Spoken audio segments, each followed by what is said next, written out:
చంద్రాన్పల్లి GP worker water man Bardipur Gangadhar గారు జీపీకి గ్రామ పంచాయతీ ఎన్నో సేవలు అందించారు.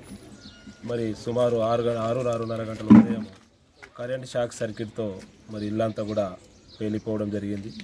సుమారు 4 నుంచి 5 తులాల బంగారం కూడా కాలిపోయింది. సుమారు ఒక 10 క్వింటాల వరకు బియ్యం కూడా వారం కిందనే పట్టుకొచ్చారు, అది కూడా పట్టిపించారు, అది కూడా కంప్లీట్ డ్యామేజ్ అయింది.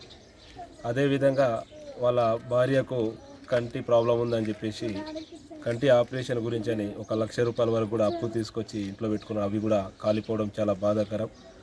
చాలా పేద కుటుంబానికి చెందినవారు, గ్రామానికి ఎన్నో సేవలు అందించినవారు. మరి ఈ విషయాన్ని ప్రభుత్వాన్ని దృష్టికి తీసుకెళ్ళి సంబంధించిన శాఖకు దృష్టికి తీసుకెళ్ళి మరి ఏమైనా సహాయం చేకూరే అవకాశాలు ఉంటే తప్పకుండా అవి చేసే విధంగా కూడా మేమందరం కూడా కృషి చేస్తామని చెప్పేసి కూడా తెలియజేస్తా ఉన్నాం. మరి ప్రభుత్వం నుంచి ఆ ఇళ్ళది కూడా మంజూరు చేసే విధంగా కూడా సంబంధించిన అధికారుల నోటీసులు కూడా పెట్టడం జరిగింది. వాళ్ళు కూడా ఫైర్ ఇంజిన్ వాళ్ళు కూడా పొద్దున మార్నింగ్ రావడం జరిగింది. ఎంఆర్ఓ గారి దృష్టి కూడా తీసుకెళ్లడం జరిగింది. మరి ఇవన్నీ కూడా వివరాలు ఎంక్వైరీ చేసి వాళ్ళకి ఏ లాభం చేకూరే అవకాశాలు ఉన్నా కూడా తప్పకుండా ఇప్పించే విధంగా మేమందరూ కూడా చర్యలు తీసుకుంటాం. మరి వారు ఎన్నో సేవలు అందించిన వారు, చాలా బాధాకరం. మరి వాళ్ళు వాటర్ మ్యాన్ కాబట్టి మార్నింగ్ ఉదయమే బయటకు వెళ్ళడం జరిగింది.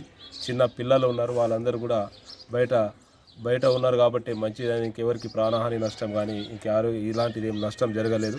మరి వారికి తప్పకుండా మేము అందరం కూడా అండగా ఉంటామని చెప్పేసి తెలియజేస్తా ఉన్నాను. మరి ఏదో మా వంతు ఏదో మేము అందరం కలిసి సుమారు మా వంతు కొద్దిగా మాది ఏదో మాకు తోచిన కాడికి బియ్యం ఏమైనా సాయం చేయాలని చెప్పేసి కూడా మేము అనుకుంటా ఉన్నాం.